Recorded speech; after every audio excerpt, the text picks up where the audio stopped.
দিন দিন বাড়ছে পৃথিবীর জনসংখ্যা। এই অতিরিক্ত জনসংখ্যার জন্য দরকার আরও বেশি খাদ্য। তাই বিজ্ঞানীরা চেষ্টা করছেন কিভাবে বেশি খাদ্য উৎপাদন বাড়ানো যায়। তাই মাটি ছাড়া চাষাবাদ করার চেষ্টা করছেন তারা। এমনই এক পদ্ধতিতে আলু চাষের সাফল্য দেখিয়েছেন। সাধারণ পদ্ধতিতে একটা গাছ থেকে 3 কেজি আলু পাওয়া যায়, কিন্তু এইভাবে একটা গাছ থেকে 10 থেকে 12 কেজি আলু পাওয়া সম্ভব। যে কোনো গাছের বৃদ্ধি ও ফলনের জন্য তার কিছু পুষ্টিকর উপাদান দরকার হয়। এই পুষ্টিকর উপাদান সাধারণত গাছ মাটি থেকে সংগ্রহ করে। বিজ্ঞানীরা এই পুষ্টিকর জিনিসগুলো ভালো করে লক্ষ্য করে সেগুলো সিনথেটিক উপায়ে তৈরি করেছেন।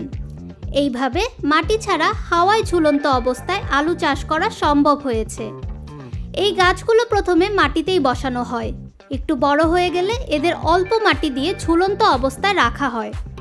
এই ঝুলন্ত গাছের তলায় যন্ত্রের সাহায্যে সারাক্ষণ পানি স্প্রে করা হয়। এই পানির সঙ্গে প্রয়োজনীয় পুষ্টি দেওয়া থাকে। এইভাবে 5 দিনের মধ্যেই গাছ অনেক বড় হয়ে যায়। গাছের 15 দিন বয়স হলেই আলু ধরতে শুরু করে। সেই সময় গাছের পাতায় অক্সিজেন স্প্রে করা হয়। এর ফলে আলু তাড়াতাড়ি বড় হয়। সাধারণ গাছে একবার মাত্র আলু ধরে, কিন্তু এই সব গাছে একবার আলু তুলে নেওয়ার পরও আবারও আলু ধরে। এইভাবে বারবার আলু ধরার ফলে একই গাছ থেকে বেশ কয়েকবার আলু তোলা সম্ভব হয়। ফাহমিদা বিনতে আনোয়ার, নিরপেক্ষ নিউজ ডেস্ক, ঢাকা।